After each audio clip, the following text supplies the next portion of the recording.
ये सब घपला है। क्या है सर? ये सब घपला है। अरे क्या आपको क्या लगता है ये जब विवाद हो रहा है फॉन्ट को लेकर, स्पेलिंग को लेकर, आपका क्या मानना है इस डिग्री के बारे में? सब तो लगता है कि कुछ गड़बड़ी जरूर है, शंकास्पद है सब। और मुझे तो ऐसा कि ये सब करने की क्या जरूरत है? भाई हमारे पास डिग्री नहीं है तो नहीं होती, हम इतने पढ़े लिखे हैं ऐसा दावा करने के लिए ये सब क्या बवाल बना रखे हैं, कुछ नहीं। और कभी देखा नहीं किसी का। मगर ऐसा लगता है कि डुप्लीकेट सर्टिफिकेट इसके आधार पर दिया गया, जो प्रोविजनल सर्टिफिकेट कभी कभी दिए जाए तो उसकी डुप्लीकेट दे सकते थे। ऐसा जो कॉन्वोकेशन में दिए जाता है। दो तीन चीजें मुझे थोड़ी समझ में नहीं आती है। यूनिवर्सिटी का जो स्पेलिंग है सर, यूनिवर्सिटी का जो स्पेलिंग है यूनिवर्सिटी का, उसमें वो वी है या बी है, वो क्या है ये जरा बता दें आप। ये सब घपला है। क्या है सर? ये सब घपला है। अरे क्या जनता के सामने सच रखना हर एक की ड्यूटी होती है, वो मैं निभा रहा हूँ। पार्ट 1 के दरमियान उन्होंने जितने दिन के लिए हाजिरी देनी चाहिए वो नहीं दी। मेरे पीरियड्स में तो वो कम थी तो मैंने उनकी टर्म ग्रांट नहीं की थी। अच्छा। लेकिन दूसरे अध्यापकों ने उनको ओब्लाइज कर दिया। और वो आप कहते हैं कि रेगुलर स्टूडेंट थे, कैसे स्टूडेंट, कैसे विद्यार्थी थे हमारे प्रधानमंत्री? भाई जो 2-3 बार उन्होंने मेरे क्लास में आए उसमें भी उन्होंने कोई पार्टिसिपेट किया हो ऐसा मुझे याद नहीं है, लगता नहीं है। He was simply sitting there without any समझ में आता है या नहीं वो भी वो प्रश्न होता है। तो आपने कभी संवाद करने की कोशिश की कि भाई मैं आपसे कुछ पूछ रहा हूं तो वो जो स्पेलिंग है उसमें यू एन आई वो बी जैसा लग रहा है, तो आपने तो उस समय के सर्टिफिकेट देखे हैं तो उसमें इस तरह का होता था क्या स्पेलिंग का? Yes, it is a wrong spelling definitely. और फॉन्ट के बारे में पर जो प्रश्न उठा रहे हैं वो मुझे सच्चा लगता है। तो डुप्लीकेट है तो सब डुप्लीकेट ही है, क्या है कुछ समझ नहीं आता। अगर आपने हमारे उस समय के आज के प्रधानमंत्री और उस समय के आपके पूर्व विद्यार्थी एमए पार्ट 1 के नरेंद्र मोदी साहब के बारे में, अगर उनके व्यक्तित्व के बारे में आपका कोई आकलन हो तो आप जरूर हमारे दर्शकों को बताएं। उससे मेरे मन में उनके बारे में एक ख्याल दृढ़ हुआ है कि सत्ता प्राप्ति ही उनका लक्ष्य दिखाई देता है।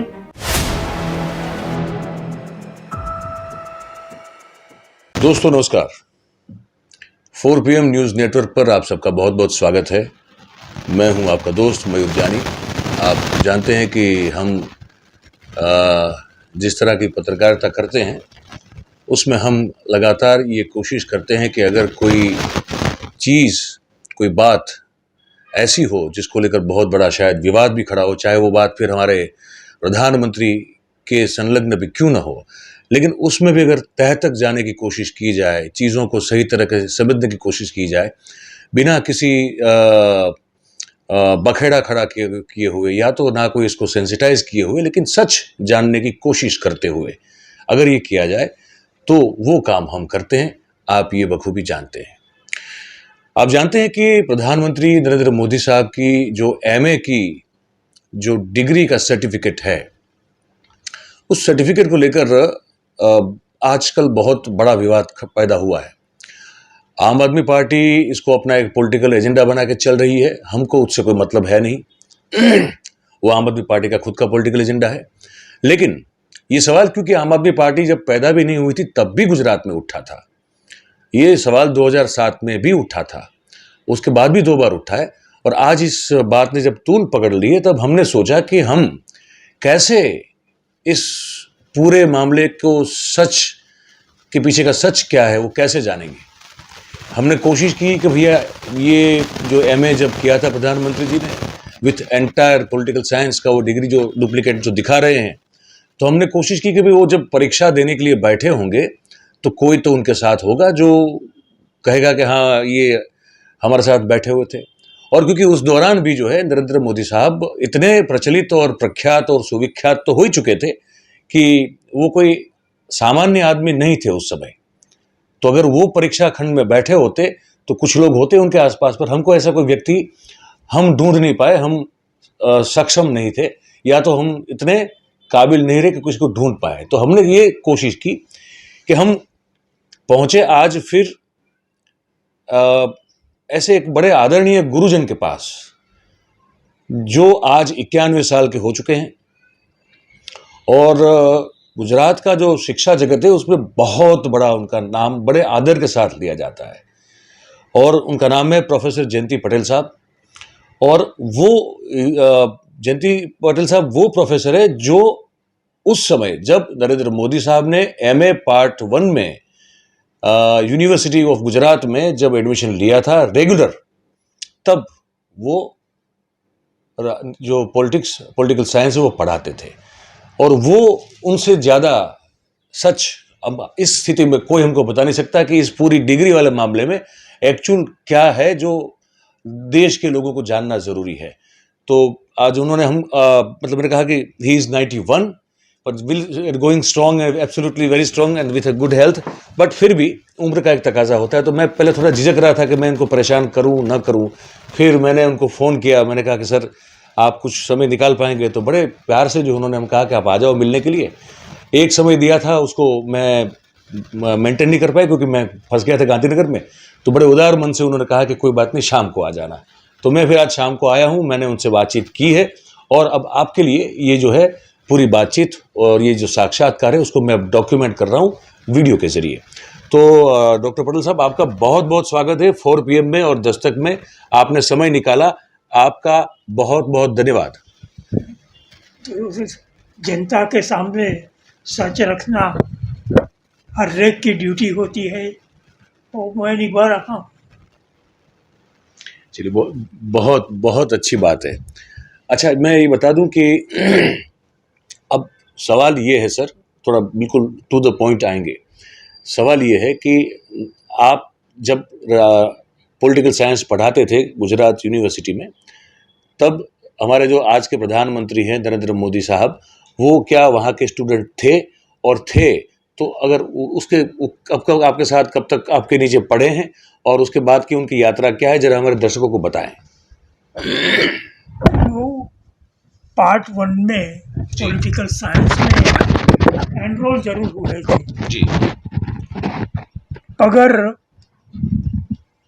पार्ट 1 के दरमियान उन्होंने जितने दिन के लिए हाजिरी देनी चाहिए वो नहीं दी। मेरे पीरियड्स में तो वो कम थी, तो मैंने उनकी टर्म ग्रांट नहीं की थी। अच्छा। लेकिन दूसरे अध्यापकों ने उनको ओब्लाइज कर दिया, और वो परीक्षा में बैठे थे पहले, ऐसा कहते हैं। बाद में उन्होंने समझ लिया कि यहाँ इंटरनल करना होगा एमए, तो उनको पूरे दिन के लिए पूरे हाजिरी देनी होगी, इसलिए उन्होंने शायद यहाँ से इंटरनल करने की कोई कोशिश नहीं की और कहते हैं कि एक्सटर्नली उन्होंने परीक्षा दिया, मुझे मालूम नहीं। अच्छा, तो अब देखिए मैं थोड़ा इसका समअप कर दूं। सर का ये कहना है कि नरेंद्र मोदी साहब ने गुजरात यूनिवर्सिटी में जब वो पॉलिटिकल साइंस पढ़ाते थे, उस समय एमए का जो पहला टर्म था, उस टर्म में रेगुलर विद्यार्थी के तौर पर दाखिला लिया था। पर क्योंकि वो जो वर्गखंड में जो उनकी मौजूदगी होनी चाहिए, वो मौजूदगी उनकी रही नहीं थी। तो वो तो एक होती है ना कि आपकी वो एक अटेंडेंस होती है। अगर आप उस लेवल की अटेंडेंस को आप अगर नहीं अचीव करते हो तो फिर आपको परीक्षा देने का अधिकार नहीं होता है। तो दूसरे अध्यापकों ने तो कैसे भी करके जो है इस चीज़ को इग्नोर किया, लेकिन पटेल साहब ने कहा कि भैया आपने मेरी जो क्लास चलती थी उसमें आपने रेगुलर अटेंडेंस आपकी है नहीं, पूर्त मात्रा में नहीं है, तो मैं आपको एमए पार्ट 1 का जो पहला टर्म है वो मैं ग्रांट नहीं करूँगा। तो उसके बाद फिर पटेल साहब का कहना है कि उनको ये लगा कि फिर दूसरी टर्म जब आएगी तो उसमें फिर मैं अगर इसी तरह से रेगुलर स्टूडेंट के तौर पर अगर मैं अपने आप को जो है इनरोल करता रहा तो हो सकता है कि मैं फिर एमए क्लियर न कर पाऊँ, ये शायद उनको लगा।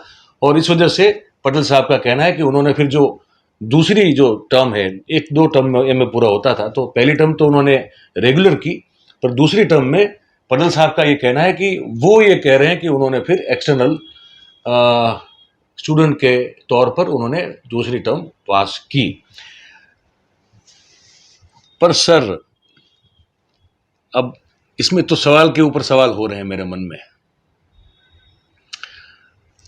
आप ये कह रहे हैं कि आप कंफर्म है या नहीं है कि उन्होंने एक्सटर्नल विद्यार्थी के तौर पे एमए पास किया? आप कुछ कंफर्म कह सकते हैं उसके बारे में?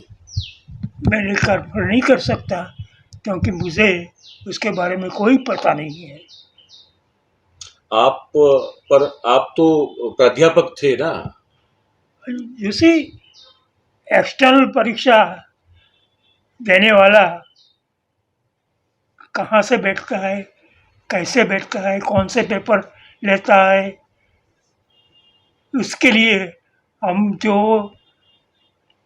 पोस्ट ग्रेजुएशन अनुस्नातक क्लास में पढ़ाते हैं उनको तो मालूम होगा नहीं, क्योंकि वो हमारे वहाँ तो आते नहीं है, बाहर से परीक्षा देते हैं।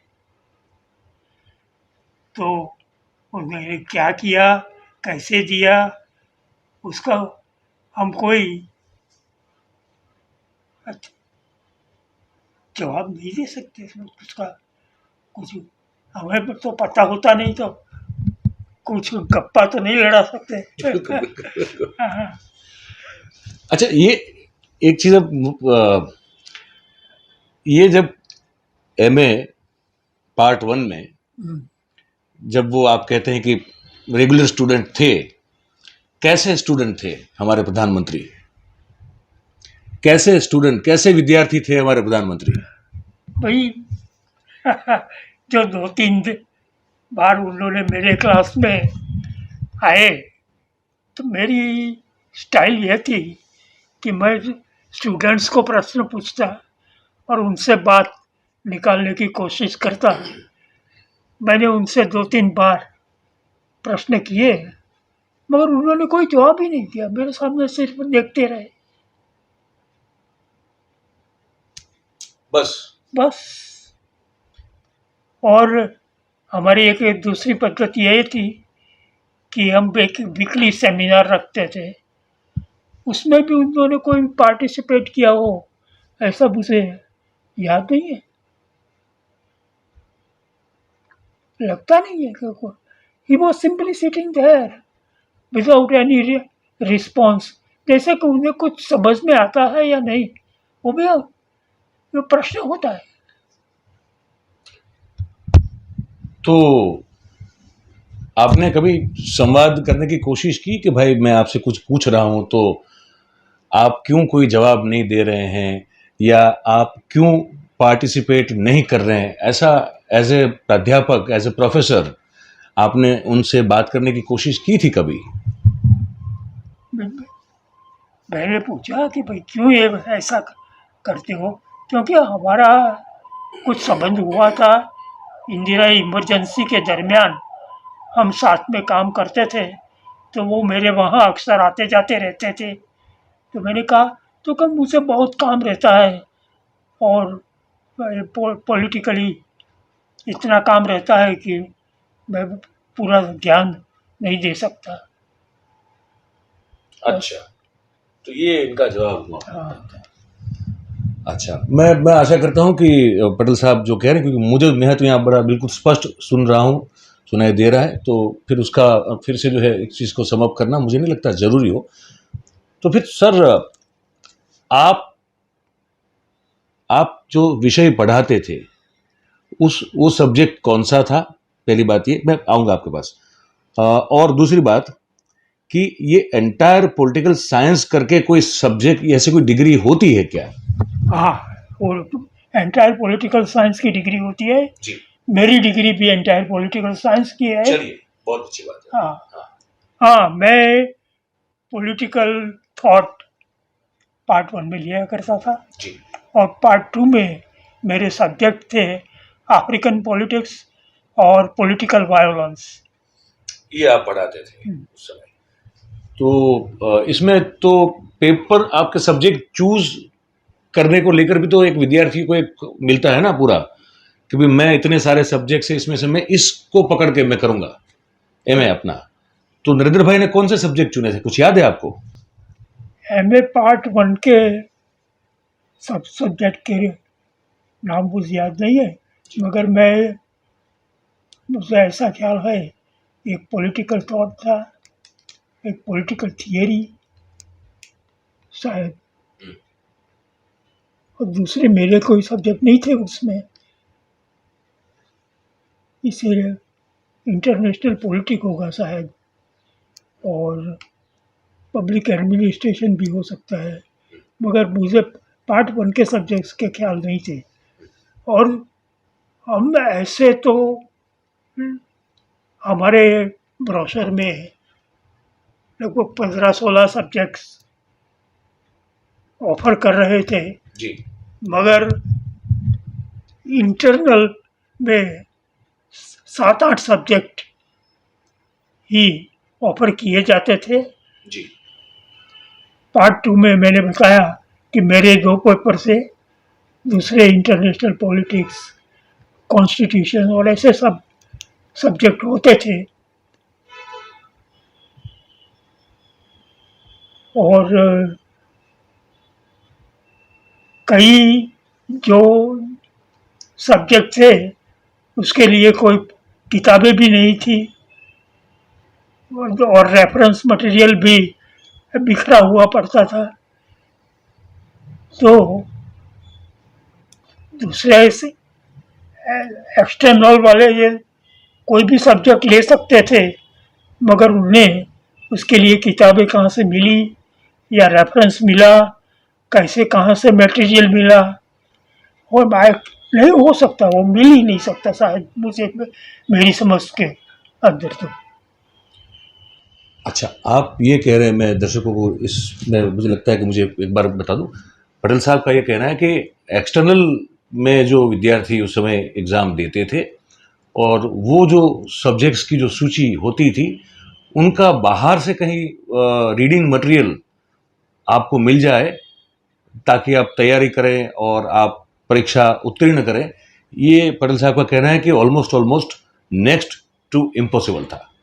ये पटेल साहब का कहना है। सर, एक और सवाल, उस समय जो डिग्री दी जाती थी, डिग्री वो कैसे, वो क्या ढांचा था, कैसे टाइप होता था, हाथ से लिखते थे, कैसे होता था डिग्री देना? नहीं, डिग्री तो यूनिवर्सिटी कॉन्वोकेशन के दरमियान दी जाती थी, और उसमें जो डिग्री कुलपति या जिसके हाथों से डिग्री दी जाती थी, उनके ऐसे तो कुलपति की साइन होती थी, और डिग्री में किस साल कौन से सब्जेक्ट में पास किया, एक्सटर्नली पास किया, इंटरनली पास किया, ऐसी डिटेल्स दी जाती थी। और वो परीक्षा के बाद जब कॉन्वोकेशन होता था तब ये डिग्रियां बांटी जाती थी, और जो हाजिर नहीं रहते थे वो पोस्ट से डिग्री मंगवा सकते थे। तो उस समय कैसे टाइप होती थी डिग्रियां? नहीं, वो प्रिंटेड आती थी। आ, उसका एक फॉर्मेट होता था और डेकोरेटिव आइडिया, और उसके बाद उसमें स्टूडेंट का नाम, उसकी सिग्नेचर, सब्जेक्ट, और किस साल में कहाँ से एक्सटर्नली और इंटरनली किया, ये सब बातें होती थी। मगर जो टाइप होते थे वो वेरी डेकोरेटिव टाइप और हैंड प्रिंटेड भी होते थे। बातचीत का सिलसिला हमारा जारी है प्रोफेसर जयंती पटेल साहब के साथ, और अब हम जो है मूल प्रश्न पे सीधे चले जाते हैं। सर, मूल सवाल जो आज पूरे देश में उठा है वो ये है कि एक कि जो डुप्लीकेट सर्टिफिकेट दिखा रहे हैं, उस सर्टिफिकेट का जो फॉन्ट है वो कंप्यूटर का फॉन्ट है, और उसमें यूनिवर्सिटी का जो स्पेलिंग है उसमें वी जो है वो बी दिखता है। आप इतने साल आपने पढ़ा है, आपको पूरे गुजरात में, और आप तो जेएनयू के भी सलाहकार रहे हैं, आप दिल्ली यूनिवर्सिटी के भी सलाहकार रहे हैं, आपका जो एजुकेशनल जो आपका करियर है वो एक बहुत ही जाजरमान, मतलब बहुत ज्वलंत है एकदम। आपको क्या लगता है ये जब विवाद हो रहा है फॉन्ट को लेकर, स्पेलिंग को लेकर, आपका क्या मानना है इस डिग्री के बारे में? सब ये तो लगता है कि कुछ गड़बड़ी जरूर है, शंकास्पद है सब। और दूसरे से ऐसा कि ये सब करने की क्या जरूरत है? भाई हमारे पास डिग्री नहीं है तो नहीं है, वो बोल देंगे सबसे। क्योंकि डिग्री बिना के लोगों ने भी इस देश में बहुत बड़ा काम किया है। मगर ये होती, हम इतने पढ़े लिखे हैं, ऐसा दावा करने के लिए ये सब क्या बवाल बना रखी है? कुछ अच्छा नहीं लगता, अच्छा नहीं लगता। ये जो देश के बड़े लीडर्स होते हैं या प्रजा को आगे ले जाने की कोशिश करते हैं, उन लोगों को ये सब बारे में ऐसा करने की क्या जरूरत होती है? आज ये भी सैड, दुखद बात है, बहुत दुखद बात। आप ने कहा था कि ये घपला है। मुझे मैं जब तक अच्छी तरह से कन्विंस नहीं होता कि ये सब ऐसा है, तब तक मैं कोई अभिप्राय नहीं देता। अच्छा, अब सर उस समय जो के.एस. शास्त्री साहब थे जो वाइस चांसलर थे, हाँ, और अच्छा, ये डुप्लीकेट सर्टिफिकेट जो है सर, वो तो आप कभी भी निकलवा सकते हैं ना, मतलब हाँ, कभी भी निकलवा सकते हैं। तो वो जब डुप्लीकेट सर्टिफिकेट निकलता है तो उसमें कौन कौन सी चीज होती है जो कंपलसरी है उस सर्टिफिकेट में दिखाना? फिर इस बारे में वो यूनिवर्सिटी के जो कर्मचारी है वो उनके डुप्लीकेट दिखाते हैं, वो कैसे करते हैं और क्या करते हैं मुझे मालूम नहीं है, क्योंकि मैंने कभी डुप्लीकेट सर्टिफिकेट निकलवाया नहीं है और कभी देखा नहीं किसी का। मगर ऐसा लगता है कि ये डुप्लीकेट सर्टिफिकेट किसके आधार पर दिया गया है? जो प्रोविजनल सर्टिफिकेट कभी कभी दिए जाए तो उसकी डुप्लीकेट ले सकते थे। ऐसा जो कॉन्वोकेशन में दिया जाता है, ऐसा सर्टिफिकेट की डुप्लीकेट की क्या जरूरत है? कुछ समझ में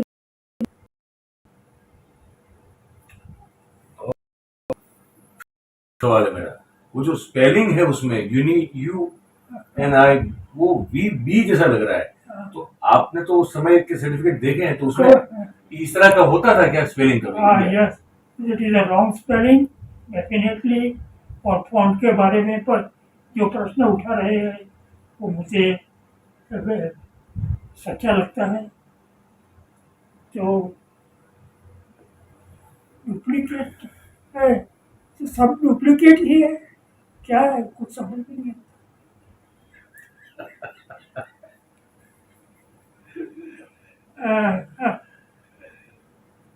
तो सर एक सवाल है मन में मुझे, अब आपने कहा तो मुझे अभी पूछने का लालच हो रहा है, मन हो रहा है मुझे अभी कि के.एस. शास्त्री साहब के साथ भी हम सब जानते हैं कि वो उनका भी एक कॉलेज हुआ करता था, सोम ललित, और फिर वो बहुत उनके भी बड़े विवाद, अगर उसमें आप बोलना चाहते हो तो मैं मतलब सिर्फ मैं तो जानकारी के लिए दर्शकों के लिए पूछ रहा हूँ, पर क्योंकि वो भी एक उनके बीच में बहुत बड़ा एक विवाद हुआ था। वो जब Gujarat university area teachers association की स्थापना हुई, रमेश भट्ट और मैं उस सहमंत्री था जी। बाद में जब मैं यूनिवर्सिटी पोस्ट ग्रेजुएशन में आया और मेरी जगह के शास्त्री को रमेश भाई ने मंत्री बनाया जी। उसी वक्त मैंने रमेश भाई को कहा था कि मैं इस आदमी में मुझे शक है, मैं उससे अच्छा, मुझे वो प्रमाणिक नहीं लगता। कौन? के.एस. शास्त्री। अच्छा। उस वक्त कहा था। और बाद में तो हम एक दूसरे के साथ सतत टकराते रहे हैं जी जी जी। और उन्होंने मेरा प्रमोशन भी समझ रहा हूँ। बाद में बहुत बवाल किया और मुझे जो अपेक्षा थी इतना यूनिवर्सिटी की ओर से नहीं मिला। जी जी। ऐसे तो मुझे मुंबई यूनिवर्सिटी में अफ्रीकन स्टडीज में अपॉइंटमेंट मिली थी जी। तो मुझे कहा गया था कि आप यहाँ ही अफ्रीकन स्टडीज डेवलप करें। तो मैंने मुंबई की ऑफर जाने दी और यहाँ रहा। अगर मुझे आगे जाने से जो ये लोग जब सत्ता पर आए तो ये लोग का ये तो पर्सनल बात है, चलिए पर्सनल बात है। मगर मुझे उस आदमी में विश्वास नहीं है। अच्छा, पटेल साहब का कहना है कि जो उस समय के कुलपति थे के.एस. शास्त्री, जिनकी ये सिग्नेचर है नीचे, उनको लेकर काफी उनके बर्ताव और उनकी काम करने की पद्धति और सबको लेकर पटेल साहब कभी सहमत नहीं रहे और उनके बीच में टकराव रहा। तो अकॉर्डिंग टू पटेल साहब, के.एस. शास्त्री साहब was not that credible personality. ये मैंने जो आपके शब्द है वो मैंने बिल्कुल बता दिए। अब एक आखिरी सवाल आपसे पूछना है सर, मैंने बहुत समय दिया आपका और आपने मुझे दिया, मैं I am very much thankful to you. एक आखिरी सवाल पूछना है, आप क्योंकि राजशास्त्र पढ़ा दे रहे हैं, आपने इतनी लंबी करियर आपकी, पता नहीं कितने कितने स्टूडेंट्स जो है आपके नीचे पढ़ के जो है आज क्या क्या कौन सी पोजीशन पे काम, और वो भी शायद रिटायर हो चुके होंगे, वो भी रिटायर हो चुके होंगे अभी। तो इतनी बड़ी आपकी जब यात्रा रही तो बड़ा स्वाभाविक है कि आप जो है व्यक्ति और व्यक्ति के व्यक्तित्व को एक पहचान सकते हैं, एनालाइज कर सकते हैं। नहीं, ये बड़ा एक उसमें कोई रॉकेट साइंस होगा नहीं आपके लिए। अगर आप आपके जो पूर्व विद्यार्थी रहे हैं, हमारे आज के प्रधानमंत्री, उनके व्यक्तित्व के बारे में अगर आपने कोई आकलन किया हो तो वो दर्शकों को बता दें। अगर आपने हमारे उस समय के आज के प्रधानमंत्री और उस समय के आपके पूर्व विद्यार्थी एमए पार्ट 1 के नरेंद्र मोदी साहब के बारे में, अगर उनके व्यक्तित्व के बारे में आपका कोई आकलन हो तो आप जरूर हमारे दर्शकों को बताएं। उससे मेरा स्टूडेंट तो थे ही, मगर कई अन्य प्रवृत्तियों में भी वो हमारे साथ रहे, इसलिए उनका परिचय हुआ। फिर उनका आचार विचार देखा, कई उनके साथ काम करने वाले कार्यकरों से भी बातें होती रही। उससे मेरे मन में उनके बारे में एक ख्याल दृढ़ हुआ है कि सत्ता प्राप्ति ही उनका लक्ष्य दिखाई देता है, और सत्ता प्राप्त करने के लिए जो कुछ भी करना चाहिए वो कर सकते हैं। मैंने एक लेख भी लिखा है, नरेंद्र मोदी एक मूल्यांकन, जिसमें उनकी कार्य पद्धति के बारे में लिखा है। इसमें लिखा है कि वो जिन लोगों के सहारे आगे बढ़े उनको बाजू पर हटा के ये अपना आगे बढ़ते रहे हैं, और सर उनका एक प्रचारक होने की वजह से आरएसएस में उनका एक प्रभाव और वर्चस्व रहा। उन्होंने भरपूर प्रयोग किया और सत्ता हथियाई, और सत्ता आने के बाद अपने जो हरीफ हो सकते हैं, उनसे स्पर्धा कर सकते हैं, उन सबको उन्होंने कैसे हटाया वो तो इतिहास की बात है। तो अब बड़ा खुल के जो है पटेल साहब ने अपना जो मूल्यांकन है उनके पुराने स्टूडेंट और उसके साथ अलग अलग गतिविधियों में शामिल रहे, और आज के हमारे प्रधानमंत्री नरेंद्र मोदी साहब के बारे में इस साक्षात्कार को हम अब यहाँ समाप्त करते हैं। लेकिन मैं चाहूंगा कि मैं अभी जो बोलूं इसको आप ठीक से सुनिएगा, इसलिए कि मैं अब इसको सम अप करने जा रहा हूं। तो मैं जो समिंग अप कर रहा हूं उसमें आपने जो कहा है उसका मैं एक छोटा सा सार दे दूंगा। तो मैं कुछ गलत तो नहीं कह रहा हूं, उस बात का आप ध्यान से सुनिएगा, ताकि मैं कोई गलत बात जो है आपका अर्थघटन गलत मेरी बात से वहां ना हो जाए दर्शकों के लिए। तो मैं इस कार्यक्रम को, इस साक्षात्कार को अब समाप्त कर रहा हूं।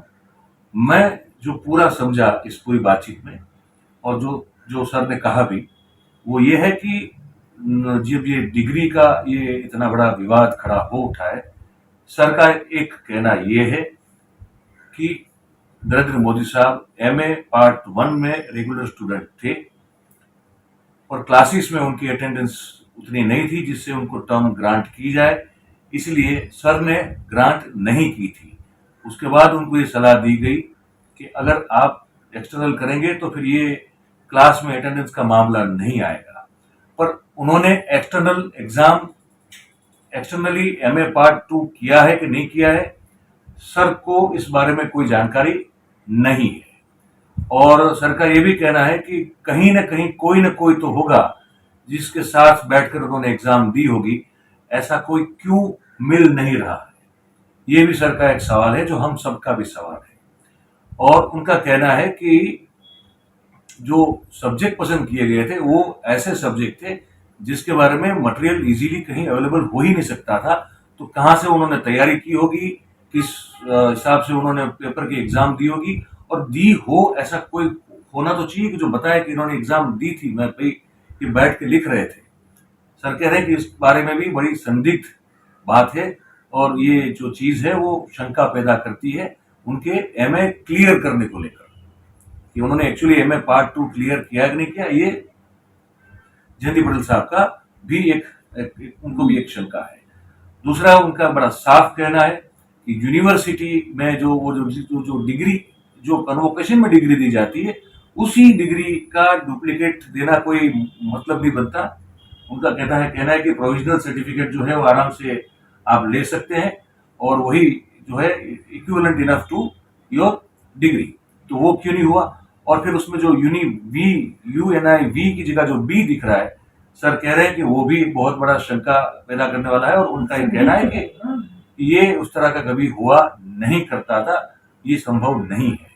तो कुल मिला के प्रोफेसर जयंती पटेल साहब जो अभी 91 साल पूरा कर चुके हैं और बहुत ही समृद्ध करियर रहा है उनका, कारकिर्दी जो रही बहुत समृद्ध रही है, और बहुत अच्छे अच्छे लोग उनके नीचे पढ़कर बहुत कुछ कर चुके हैं, और वो रिटायर्ड भी आप तो हो चुके हैं। ऐसे इस स्तर और इस कक्षा और उस समृद्धि से जो है उन्होंने अपना पूरा जीवन जिया है। और ये जब ये कहते हैं कि ये डिग्री वाला मामला है, अगर, और उन्होंने ये भी कहा कि झूठ अगर क्यों बोलना डिग्री के बारे में झूठ, उन्होंने साफ कहा कि ये मामला शंकाजनक है, और उस पर खुल के साफ होकर जो है प्रधानमंत्री को सबके सामने आके अगर डिग्री सही है तो यूनिवर्सिटी को फिर जो है इसको छुपाने की कोई जरूरत नहीं है। लोग डिग्रियां बड़े शौक से अपने घर पे रखते हैं, अपने ऑफिस पे रखते हैं। तो ये भी कहा, और दूसरा उन्होंने अपने व्यक्तिगत मूल्यांकन में जो कहा वो ये कहा हमारे प्रधानमंत्री जी के बारे में कि सत्ता ही उनका परम ध्येय है, और उसको पाने के लिए वो कुछ भी कर सकते हैं। ये प्रोफेसर जयंती पटेल साहब का आकलन है। विद्यार्थी के तौर पर भी उन्होंने आकलन किया और व्यक्ति के तौर पर भी किया।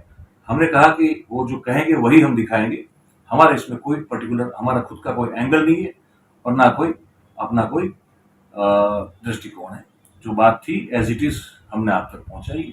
अब आपको ये बातचीत हमारी कैसी लगी, आप अपनी कोई राय, प्रतिक्रिया, कमेंट, प्रतिभाव जो भी हो, आप जो नीचे कमेंट बॉक्स है उसमें आप जरूर दीजिए, हमको बड़ा अच्छा लगता है। और फिर अगर कार्यक्रम अच्छा लगता है तो भाई हम हमेशा कहते हैं लाइक कर दीजिए, वो एक बेल होता है उसको दबा दीजिए तो नोटिफिकेशन मिल जाएंगे आपको, है ना। तो जो हम कार्यक्रम करते हैं सब आप देख पाएंगे, और फिर शेयर करिए ताकि जितने ज्यादा लोगों तक ये बात हम पहुंचाना चाहते हैं तो हम पहुंचा पाए आप सभी के सहयोग से। तो ये साक्षात्कार यहाँ हम समाप्त करते हैं। आप सभी का बहुत बहुत धन्यवाद। Thank you very much.